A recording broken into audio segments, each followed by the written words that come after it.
দশম শ্রেণীর ইতিহাস পড়বার পড়ে দিচ্ছি সংক্ষিপ্ত উত্তরভিত্তিক প্রশ্ন। আজকে তোমাদের তৃতীয় অধ্যায় প্রতিরোধ বিদ্রোহ বৈশিষ্ট্য বিশ্লেষণ, এটা থেকে 2 নম্বর যে প্রশ্ন আসতে পারে সেগুলো করে দেবো। এটাই সাজেশন মনে করো, আর এইগুলো ভালো করে শিখলে তোমাদের আশা করি অসুবিধা হবে না।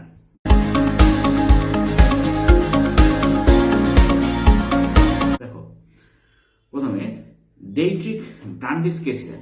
ব্রিটিশ সরকার ভারতীয় অরণ্যগুলির উপর নিয়ন্ত্রণ প্রতিষ্ঠা করার জন্য অরণ্য সনদ ও ভারতীয় অরণ্য আইন পাশ করে। ডেইট্রিক ব্রান্ডিসের ভূমিকা দেখো। এক হচ্ছে ব্রিটিশ সরকার 1864 খ্রিস্টাব্দে 1 নভেম্বর বন বিভাগ গঠন করে। ডেইট্রিক ব্রান্ডিস নামে একজন জার্মানকে এই বিভাগের ইন্সপেক্টর জেনারেল হিসেবে নিয়োগ করা হয়। 2 হচ্ছে ব্রান্ডিসের অধীনে এবং সহকারী হিসেবে ক্লেসোরার সহায়তায় ভারতে প্রথম বিজ্ঞানসম্মত বন ব্যবস্থাপনার সূচনা হয়।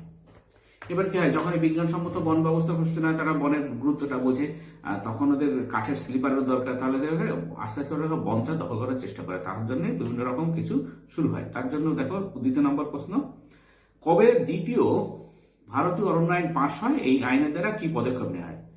উত্তর দেখো, দ্বিতীয় ভারতীয় অরণ্য আইন ব্রিটিশ ইস্ট ইন্ডিয়া কোম্পানি ভারতে তাদের শাসন কায়েম করতে গিয়ে বিভিন্ন প্রকার আইন কার্যকর করেছিল, যার মধ্যে অন্যতম ছিল অরণ্য আইন। 1865 খ্রিস্টাব্দে অরণ্য আইনের সংশোধনী রূপে ঔপনিবেশিক সরকার ভারতে 1878 খ্রিস্টাব্দে দ্বিতীয় ভারতীয় অরণ্য আইন পাশ করে। পদক্ষেপ সমূহ এই আইনের দ্বারা, এক হচ্ছে অরণ্য অঞ্চলকে 3 ভাগে ভাগ করা, যেটা সংরক্ষিত, সুরক্ষিত এবং শ্রেণী বহির্ভূত অরণ্য। 2, এই আইনের দ্বারা অরণ্য অঞ্চলের পরিচালনা, অরণ্য সম্পদের উপর ব্রিটিশ সরকারের নিয়ন্ত্রণ আরোপিত হয়। এবার দেখো, সংরক্ষিত অরণ্য কি? ভারতের আদিবাসীরা অরণ্যের উপর দারুণভাবে নির্ভরশীল ছিল। অরণ্য ছিল তাদের বেঁচে থাকার একমাত্র সম্বল। সেখানে তারা স্বাধীনভাবে স্বচ্ছন্দে বসবাস করত। 19 শতকে ব্রিটিশ সরকার ভারত উপনিবেশের অরণ্যগুলির উপর নিয়ন্ত্রণ প্রতিষ্ঠা করার জন্য অরণ্য সনদ ও ভারতীয় অরণ্য আইন পাশ করে। এবার দেখো, সংরক্ষিত অরণ্য। এক হচ্ছে ভারতীয় অরণ্য অঞ্চলের উপর নিয়ন্ত্রণ আরোপ করার জন্য 1878 খ্রিস্টাব্দে ভারতীয় অরণ্য আইন প্রবর্তিত হয়। এই আইন অনুযায়ী অরণ্য অঞ্চলকে সংরক্ষিত, সুরক্ষিত এবং শ্রেণী বহির্ভূত অরণ্য এই 3টি ভাগে বিভক্ত করা হয়। সংরক্ষিত অরণ্যের উপর কোম্পানির পূর্ণ কর্তৃত্ব প্রতিষ্ঠিত হয়। হচ্ছে সংরক্ষিত অরণ্য অঞ্চলে গাছ কাটা নিষিদ্ধ ছিল। এই অরণ্য থেকে উপজাতি গোষ্ঠী ব্যক্তিগতভাবে কাঠ জোগাড় করলো, সেই সমস্ত কাঠ বিক্রি করার অধিকার তাদের ছিল না। এরপরে দেখো, বিদ্রোহ বা রিভোল্ট বলতে কি বোঝো? বিদ্রোহ হলো প্রচলিত ব্যবস্থার তীব্র বিরোধিতা করা, প্রচলিত শাসন ব্যবস্থাকে অগ্রাহ্য করে তার বিরুদ্ধে রুখে দাঁড়ানো সাধারণভাবে বিদ্রোহ বলা হয়। প্রচলিত ব্রিটিশ শাসন ব্যবস্থাকে অগ্রাহ্য করে তার বিরুদ্ধে রুখে দাঁড়ানোই বিদ্রোহ বলে চিহ্নিত করা আছে। যেমন যথা চুয়ার বিদ্রোহ, কোল বিদ্রোহ, সাঁওতাল বিদ্রোহ, মুন্ডা বিদ্রোহ, সন্ন্যাসী ফকির বিদ্রোহ, নীল বিদ্রোহ, রংপুর বিদ্রোহ, পামনা বিদ্রোহ প্রভৃতি।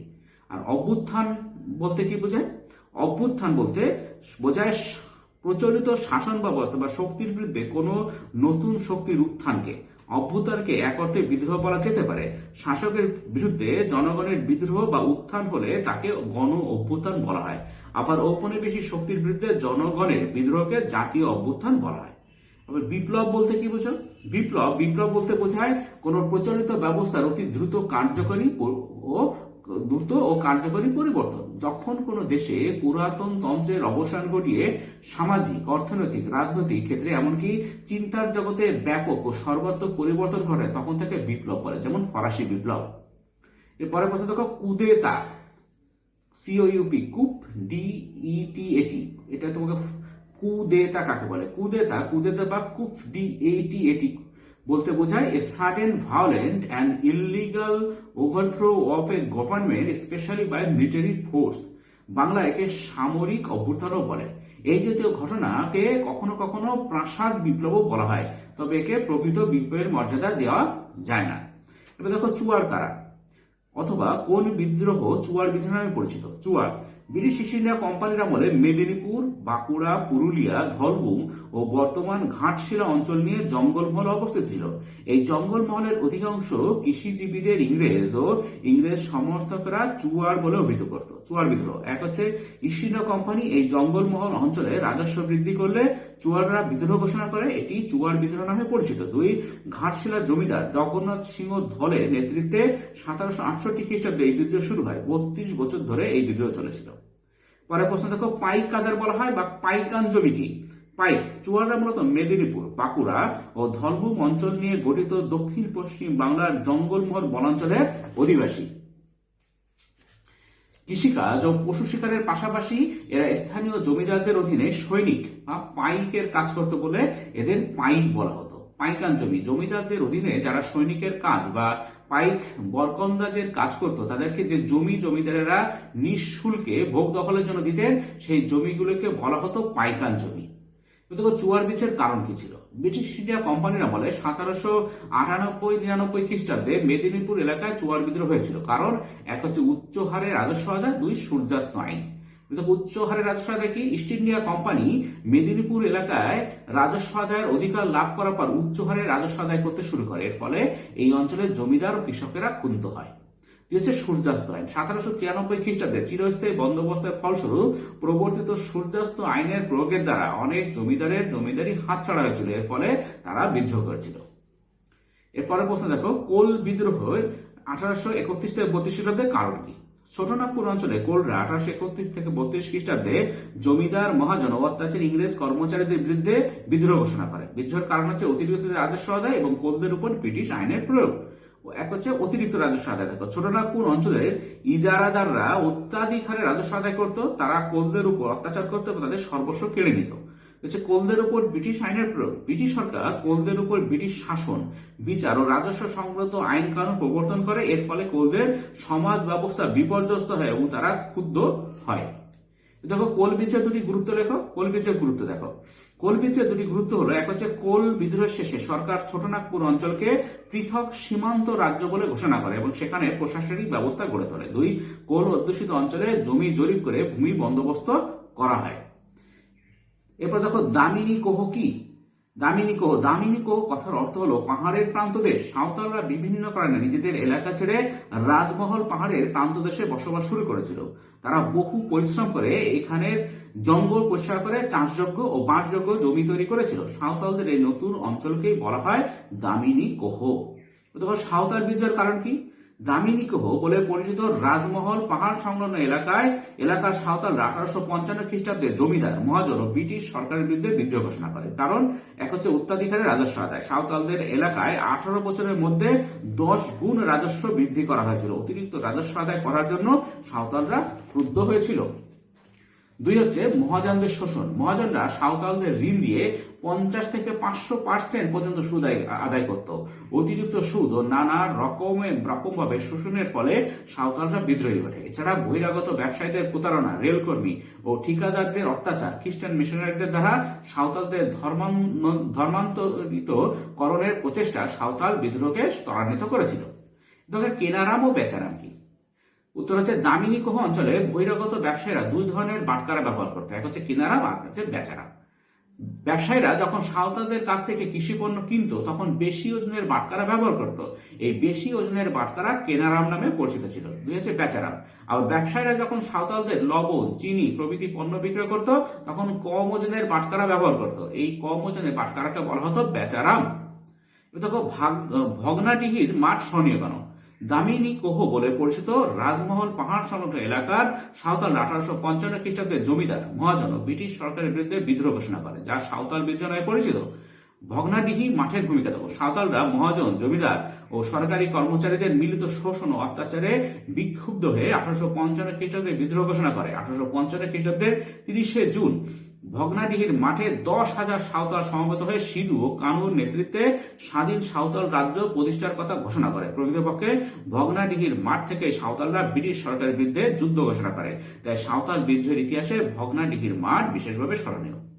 এবার দেখো, খেরোয়ার আন্দোলন বলতে কি বোঝো? 1855 থেকে 56 খ্রিস্টাব্দে দামিনী কোহ অঞ্চলে সাঁওতালরা ব্রিটিশ ইস্ট ইন্ডিয়া কোম্পানির বিরুদ্ধে বিদ্রোহ ঘোষণা করে। কালক্রমে তা বীরভূম, বাঁকুড়া, মেদিনীপুর অঞ্চলে ছড়িয়ে পড়ে। 1855 খ্রিস্টাব্দে সাঁওতাল বিদ্রোহের পর 1870 খ্রিস্টাব্দে সংগঠিত হয় খেরওয়ার আন্দোলন। খেরোয়ার আন্দোলন কি? এক হচ্ছে, খেরোয়ার ছিল মূলত সাঁওতালদের একটি ধর্মীয় আন্দোলন। ধর্মীয় ও সামাজিক আন্দোলন হিসেবে শুরু হলো, অচিরে এটি একটি কৃষক আন্দোলনের রূপ পরিগ্রহ করে। দুই, এই আন্দোলনের অন্যতম উদ্দেশ্য ছিল সাঁওতালদের সামাজিক মর্যাদা বৃদ্ধি এবং স্বাধীন সাঁওতাল রাজ্য প্রতিষ্ঠার পথ প্রশস্ত করা। তো ডহর কথার অর্থ কি? সিধু কানু ডহর কোথায় আছে? ডহর সাঁওতালি ভাষায় ডহর কথার অর্থ হলো খোলা বা উন্মুক্ত চত্বর। সাঁওতাল বিদ্রোহের দুই প্রধান নেতা সিধু ও কানুর স্মরণে কলকাতার এসপ্লানেড বা ধর্মতলার একাংশের নামকরণ করা হয়েছে সিধু কানু ডহর। দেখো মুন্ডা কারা বা খুঁতকাটি প্রথা কি? মুন্ডা বর্তমানে ছোটনাগপুর, রাঁচি ও সিংভূম অঞ্চলে যে আদিবাসী সম্প্রদায় বসবাস করত তারা মুন্ডা নামে পরিচিত। 1899 থেকে 1900 খ্রিস্টাব্দে ব্রিটিশ সরকার অত্যাচারী দিকুদের বিরুদ্ধে মুন্ডারা যে বিদ্রোহ ঘোষণা করে তা মুন্ডা বিদ্রোহ নামে পরিচিত। খুঁতকাটি প্রথা দেখো, খুঁতকাটি প্রথা কথার অর্থ হলো যৌথ কৃষি ব্যবস্থা। মুন্ডারা বহুকাল ধরে জঙ্গল পরিষ্কার করে কৃষিকাজ করত এবং জমির যৌথ মালিকানা ভোগ করত। ব্রিটিশ আমলে তাদের যৌথ কৃষি ব্যবস্থা বা খুঁতকাটি প্রথার অবসান ঘটিয়ে ব্যক্তিগত মালিকানা ব্যবস্থা চালু করায় মুন্ডারা ক্ষুব্ধ হয়। দেখো মুন্ডা উলগুলান কি? মুন্ডা উলগুলান আদিবাসীদের ব্যবহৃত শব্দ। উলগুলান কথার অর্থ বিরাট তোলপাড় বা বড় আন্দোলন, বা আন্দোলন নয়, বড় আলোড়ন। ভারতে উপজাতীয় কৃষক বিদ্রোহের ইতিহাসের অন্যতম বড় ঘটনা ছিল 1899 থেকে 1900 খ্রিস্টাব্দ সময় পর্বে রাঁচিকে কেন্দ্র করে সংগঠিত মুন্ডা উলগুলান বা মুন্ডা বিদ্রোহ, যেটাকে এক কথা বলা যায় বিরাট তোলপাড় বা বড় আলোড়ন। মুন্ডাদের উপর জমিদার ও মহাজন ও ব্রিটিশ কর্মচারীদের শোষণ ও অত্যাচারের ফলে উলগুলান শুরু হয়েছিল। বিরসা মুন্ডার মৃত্যুর পর এই উলগুলানের অবসান ঘটে। এবারে তো মুন্ডা বিদ্রোহের কারণ কি ছিল? 1899 থেকে 1900 খ্রিস্টাব্দে রাঁচি সিংভূম অঞ্চলে বিরসা মুন্ডার নেতৃত্বে মুন্ডা বিদ্রোহ হয়েছিল আর কি। মুন্ডারা বিদ্রোহ ঘোষণা করে। বিদ্রোহের কারণ হচ্ছে যৌথ কৃষি ব্যবস্থায় ভাঙন। মুন্ডারা জঙ্গল পরিষ্কার করে যৌথভাবে কৃষিকাজ করত। ব্রিটিশ সরকারের ভূমি রাজস্ব নীতির ফলে তাদের এই ব্যবস্থা ভেঙে যায়। আর দুই হচ্ছে বেগার খাটানো। জমিদার মহাজনরা মুন্ডাদের বিনা মজুরিতে বেগার খাটাতো, এর ফলে তারা ক্রুদ্ধ হয়। এবার দেখো বিরসা মুন্ডার নতুন ধর্ম সম্পর্কে কি জানো? 1899 থেকে 1900 খ্রিস্টাব্দে সংগঠিত মুন্ডা বিদ্রোহের অন্যতম নেতা ছিলেন বিরসা মুন্ডা। বিরসা মুন্ডার নতুন ধর্ম। বিরসা মুন্ডা এক নতুন ধর্ম দর্শনের উদ্ভাবন করতে গিয়ে নিজেকে ধরতি আবা বা ধরণীর পিতা বলে ঘোষণা করেন। তার একমাত্র লক্ষ্য ছিল স্বাধীন মুন্ডা রাজ্য প্রতিষ্ঠা। এই উদ্দেশ্যে তিনি বিদেশিদের বহিষ্কার ও খাজনা বন্ধের আহ্বান জানান। বিদ্রোহের পর বিরসা সম্প্রদায় নামে একটি মুন্ডা গোষ্ঠী গড়ে ওঠে, যারা বিরসা মুন্ডাকে ভগবানের মতো সম্মান করত। এরপর দেখো ভিল কারা? ভিল ভারতবর্ষের একটি প্রাচীনতম আদিবাসী সম্প্রদায় হলো ভিল। গুজরাট এবং মহারাষ্ট্রের খানদেশ ও তার পার্শ্ববর্তী অঞ্চলে এই আদিবাসী সম্প্রদায় বসবাস করত। এরা স্বাধীন ও স্বনির্ভর জীবনযাপনে অভ্যস্ত ছিল। ভিলরা বিভিন্ন কারণে ব্রিটিশ সরকারের বিরুদ্ধে বিদ্রোহ ঘোষণা করে, যা ভিল বিদ্রোহ নামে ইতিহাস খ্যাত। দেখো সন্ন্যাসী ফকির বিদ্রোহের কারণ লেখো। 1763 খ্রিস্টাব্দে বাংলার সন্ন্যাসী ফকিররা ব্রিটিশ সরকারের বিরুদ্ধে বিদ্রোহ ঘোষণা করে। এক কারণ হচ্ছে সন্ন্যাসী ফকির বিদ্রোহের কারণগুলি হলো, এক হচ্ছে অতিরিক্ত রাজস্ব আদায়। বাংলায় ব্রিটিশ সরকারের ভূমি রাজস্ব ব্যবস্থা চালু হলে কৃষিজীবী সন্ন্যাসী ফকিরদের কাছ থেকেও অতিরিক্ত রাজস্ব আদায় করা শুরু হয়। যে তীর্থকর সন্ন্যাসী ফকিররা মাঝে মাঝে দলবদ্ধভাবে নিজ নিজ তীর্থক্ষেত্রে তীর্থ করতে যেত। ব্রিটিশ সরকার তাদের উপর তীর্থকর আরোপ করলে তারা বিদ্রোহী হয়ে ওঠে। এবার দেখো সন্ন্যাসী ফকির বিদ্রোহের গুরুত্ব কি ছিল? সন্ন্যাসী ফকির বিদ্রোহের গুরুত্ব। বাংলার সন্ন্যাসী ফকির বিদ্রোহ 1763 থেকে 1800 খ্রিস্টাব্দ ব্যর্থ হলেও এর গুরুত্ব ছিল অপরিসীম। কারণ এক হচ্ছে প্রথম ভারতীয় বিদ্রোহ। সন্ন্যাসী ফকির বিদ্রোহ ছিল কোম্পানি শাসনের বিরুদ্ধে ভারতীয়দের প্রথম বিদ্রোহ। দুই, পরবর্তী বিদ্রোহের উপর প্রভাব। সন্ন্যাসী ফকির বিদ্রোহ ব্যর্থ হলেও পরবর্তী ব্রিটিশ বিরোধী বিদ্রোহগুলিতে তা প্রভাবিত করেছিল। বিদ্রোহীদের আত্মত্যাগ ভারতের স্বাধীনতা সংগ্রামও প্রেরণা জুগিয়েছিল। এবার দেখো ওয়াহাবি কাদের বলা হয়? ওয়াহাবি আন্দোলনের আসল নাম কি? দেখো ওয়াহাবি ছিল মুসলমানদের একটি ধর্মীয় গোষ্ঠী। এই গোষ্ঠীর প্রবর্তী ছিলেন আরবের আব্দুল ওয়াহাব। তার অনুগামীদের বলা হতো ওয়াহাবি। প্রকৃত নাম হচ্ছে ওয়াহাবি আন্দোলনের প্রকৃত নাম তারিকা-ই মোহাম্মদিয়া, অর্থাৎ মোহাম্মদ প্রদর্শিত পথ। এবার দেখো তারিকা-ই মোহাম্মদিয়ার গুরুত্ব কি? তারিকা-ই মোহাম্মদিয়া শব্দের অর্থ হল মহানবী মোহাম্মদ প্রদর্শিত পথ। অষ্টাদশ শতকে মোহাম্মদ বিন আব্দুল ওয়াহাব 1703 থেকে 87 খ্রিস্টাব্দ নামে এক ব্যক্তি ইসলাম ধর্মের সংস্কার আন্দোলন শুরু করেন। তার প্রবর্তিত আন্দোলন ওয়াহাবি আন্দোলন নামে পরিচিত। ওয়াহাবি আন্দোলনের প্রকৃত নাম তারিকা-ই মোহাম্মদিয়া, মানে মোহাম্মদের প্রদর্শিত পথ আর কি। তিতুমির কেন বিখ্যাত? তিতুমির দেখো বাংলায় ওয়াহাবি আন্দোলনের নেতা ছিলেন মীর নিসার আলী বা তিতুমির। তিনি রায়বেরেলী সৈয়দ আহমেদ ব্রেলভির সংস্পর্শে এসে ওয়াহাবি আদর্শে অনুপ্রাণিত হন। তিনি বাংলার জমিদার মহাজন নীলকর ও ব্রিটিশ সরকারের বিরুদ্ধে কৃষক আন্দোলন সংগঠিত করেন। তিতুমির বাঁশের কেল্লা তৈরি করে ব্রিটিশ সৈন্যবাহিনীর সঙ্গে লড়াই করে বীরের মৃত্যুবরণ করেন। এবার দেখো ফরাজি কথাটির অর্থ কি? ফরাজি আন্দোলন বলতে কি বোঝো? ফরাজি অর্থ, প্রথমে অর্থ, ফরাজি কথাটি ফরাজ শব্দ থেকে এসেছে, যার অর্থ হলো আল্লাহর আদেশ। ফরাজি আন্দোলন 19 শতকে ভারতের মুসলমানদের মাধ্যমে ইসলামের পুনরুজ্জীবন নিয়ে যে আন্দোলন চলেছিল তা পূর্ব বাংলায় ফরাজি আন্দোলন নামে পরিচিত হয়। ফরাজি আন্দোলনের প্রবর্তক ছিলেন হাজী শরীয়তুল্লাহ। দেখো হলকা বা খলিফা বলতে ফরাজি আন্দোলনে কি বোঝাতো? 19 শতকে ভারতের মুসলমানদের মাধ্যমে ইসলামের পুনরুজ্জীবন নিয়ে যে আন্দোলন চলেছিল তা পূর্ব বাংলায় ফরাজি আন্দোলন নামে পরিচিত। হাজী শরীয়তুল্লাহ 1820 খ্রিস্টাব্দে বাংলায় ফরাজি আন্দোলনের সূচনা করেন। হলকা ও খলিফা এক হচ্ছে হাজী শরীয়তুল্লাহর মৃত্যুর পর তার পুত্র মোহাম্মদ মহসিন অর্থাৎ দুদু মিয়া ফরাজি আন্দোলনের পরিচালক হন। তিনি বাংলাদেশে তার প্রভাবিত অঞ্চলে ফরাজি খিলাফত নামে এক প্রশাসক গঠন করে বাংলাদেশকে কয়েকটি অঞ্চল বা হলকায় বিভক্ত করেন। 2 নম্বর, প্রতি হলকায় একজন করে খলিফা নিযুক্ত করা হয়, যার দায়িত্ব ছিল ওই হলকার জমিদার ও নীলকরদের অত্যাচার প্রতিহত করা। দুদু মিয়া স্মরণীয় কেন? ফরাজি আন্দোলনের প্রবর্তক হলেন হাজী শরীয়তুল্লাহ। 1840 খ্রিস্টাব্দে হাজী শরীয়তুল্লাহর মৃত্যুর পর তার পুত্র মোহাম্মদ মহসিন বা দুদু মিয়া ফরাজি আন্দোলনের পরিচালক হন। স্মরণীয় হওয়ার কারণ, এক হচ্ছে দুদু মিয়া তত্ত্ব ছিল বৈপ্লবিক। তিনি বলতেন জমি আল্লাহের দান, সুতরাং জমির উপর কর ধার্য করার অধিকার কারও নেই। 2, সুদক্ষ সংগঠক দুদু মিয়া বাংলাদেশে তার প্রভাবিত অঞ্চলে ফরাজি খিলাফত নামে এক প্রশাসক গড়ে তোলেন। 3 হচ্ছে তিনি বাংলাদেশের কয়েকটি হলকায় বিভক্ত করে বাংলাদেশকে কয়েকটি হলকায় বিভক্ত করে প্রতি হলকায় একজন করে খলিফা নিযুক্ত করেন, যার দায়িত্ব ছিল ওই হলকায় জমিদার ও নীলকরদের অত্যাচার প্রতিহত করা। দুদু মিয়ার নেতৃত্বে ফরাজিরা জমিদার ও নীলকরদের আক্রমণ করে ত্রাসের সৃষ্টি করেছিল। দেখো পাগলা পন্থী নামে কারা পরিচিত? পাগলা পন্থী সম্প্রদায় ঔপনিবেশিক কালপর্বে অবিভক্ত বাংলার ময়মনসিংহ জেলার শেরপুর পরগনার পাহাড়ি অঞ্চলে গারো ও হাজং উপজাতি সম্প্রদায়ের মানুষদের বসবাস ছিল। ফকির করিম সহ এই উপজাতি গোষ্ঠীর মানুষদের মধ্যে এক ধর্মমত প্রচার করেন, যা পাগলপন্থী নামে পরিচিত। তিনি ছিলেন পাগলপন্থী সম্প্রদায়ের প্রতিষ্ঠাতা। পাগলপন্থী আন্দোলন দেখো করিম শাহের পুত্র টিপু শাহের নেতৃত্বে 1825 খ্রিস্টাব্দে যে জমিদার ও ব্রিটিশ বিরোধী আন্দোলন পরিচালিত হয় তা পাগলপন্থী আন্দোলন নামে পরিচিত। তো দেখো পাগলপন্থী বিদ্রোহ কি? এই বিদ্রোহের কারণ কি? পাগলপন্থী বিদ্রোহ দেখো 1825 থেকে 27 খ্রিস্টাব্দে ময়মনসিংহ জেলার শেরপুর অঞ্চলে গারো, হাজং ও হাড়ি উপজাতিরা ফকির করিম শাহের পুত্র টিপু শাহের নেতৃত্বে জমিদার ইংরেজ শাসনের বিরুদ্ধে যে বিদ্রোহ গড়ে তোলে তা পাগলপন্থী বিদ্রোহ নামে পরিচিত। কারণ 1824 খ্রিস্টাব্দে ইঙ্গ ব্রহ্ম যুদ্ধ শুরু হলে ইংরেজ সরকারকে সাহায্য করার অজুহাতে জমিদারগণ গারো উপজাতিদের উপর বিপুল পরিমাণে করভার চাপালে তারা বিদ্রোহ ঘোষণা করে। এরপর দেখো পঞ্চম আইন কি? পঞ্চম আইন কৃষকদের কি ক্ষতি করেছিল?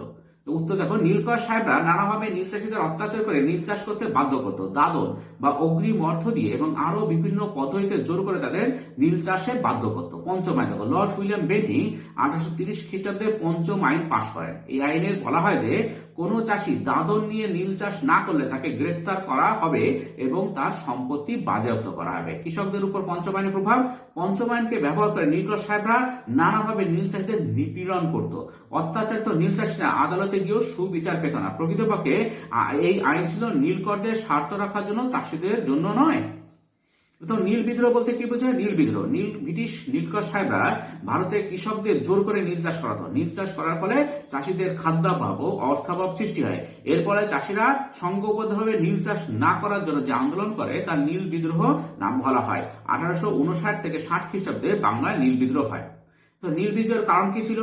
বাংলার নীল চাষীরা 1859 থেকে 60 খ্রিস্টাব্দে নীল চাষ না করার জন্য যে বিদ্রোহ ঘোষণা করে তা নীল বিদ্রোহ নামে পরিচিত। নীল বিদ্রোহের কারণ, এক হচ্ছে নীলকর সাহেবদের অত্যাচার। নীলকর সাহেবরা নীল চাষীদের নানাভাবে অত্যাচার করে নীল চাষ করতে বাধ্য করত। নীলকর সাহেবদের অত্যাচার অতিষ্ঠ হয়ে চাষীরা বিদ্রোহ ঘোষণা করেছিল। দাদন কথা, নীলকর সাহেবরা নীল চাষীদের দাদন বা অগ্রিম নিতে বাধ্য করত এবং একবার অগ্রিম নিলে চাষীরা সারা জীবন নীল চাষ করতে বাধ্য থাকত। তখন নীল বিদ্রোহে হরিশ্চন্দ্র মুখোপাধ্যায়ের ভূমিকা কিরূপ ছিল? বিষ্ণুচরণ বিশ্বাস ও দিগম্বর বিশ্বাসের নেতৃত্বে শুরু হওয়া নীল বিদ্রোহের সময় কলকাতার শিক্ষিত মধ্যবিত্ত শ্রেণীর অধিকাংশ লোক বিদ্রোহ সম্পর্কে উদাসীন থাকলেও কয়েকজন শিক্ষিত হৃদয়বান ব্যক্তি নীল চাষীদের সমর্থনে কলম ধরেন। নীল বিজয়ে হরিশ্চন্দ্র মুখোপাধ্যায়ের ভূমিকা দেখো। হিন্দু প্যাট্রিয়ট পত্রিকার সম্পাদক হরিশ্চন্দ্র মুখোপাধ্যায় নীল বিজয়ের প্রতি সহমর্মী অবস্থান নিয়েছিলেন। নীল চাষীদের দুর্দশা ও নীলকরদের অত্যাচার সম্পর্কে সুচিন্তিত প্রবন্ধ রচনা করে তিনি সরকারের চোখ খুলে দেন। হিন্দু প্যাট্রিয়ট পত্রিকায় লেখা হয়েছিল, এক, যে চাষি একবার নীল চাষ করেছে বেঁচে থাকতে আর তার আর মুক্তি পাওয়ার উপায় নেই। দুই, নীল চাষে কোনো চাষি ন্যায্য দাম পায় না, নীল চাষে লাভের চেয়ে ক্ষতি হয় বেশি ইত্যাদি। মূলত হরিশ্চন্দ্রের উদ্যোগে নীল বিদ্রোহের খবরাখবর বাংলার শিক্ষিত জনগণের মধ্যে ছড়িয়ে পড়েছিল। দেখো, নীল দর্পণ নাটক বিখ্যাত কেন? দীনবন্ধু মিত্র তার বিখ্যাত নীল দর্পণ নাটক রচনা করে নীলকর সাহেবদের অত্যাচারের একটি মর্মস্পর্শী জীবন্ত চিত্র তুলে ধরেন। নীল দর্পণ নাটক 1860 খ্রিস্টাব্দে সেপ্টেম্বর মাসে নীল দর্পণ নাটকটি প্রকাশিত হয়। নীলকর সাহেবদের অত্যাচার ও কৃষকদের দুর্দশার এক বাস্তব চিত্র নাটকের প্রতিটি চরিত্রে ফুটে উঠেছিল। এই নাটকের ইংরেজি অনুবাদ রেভারেন্ড জেমস লং সাহেবের নামে প্রকাশিত হলে তা পরে ইংরেজদের মধ্যে বিতর্ক দেখা দেয়। নীলকররা লং সাহেবের নামে মানহানির মামলা করলে তার 1000 টাকা জরিমানা হয়। লং সাহেবের জরিমানার টাকা কালী প্রসন্ন সিংহ মহাশয় জমা দেন। নীল দর্পণ নাটকটি নীলকরদের উপর বিশেষ চাপ সৃষ্টি করেছিল। দেখো, অষ্টম আইন কি?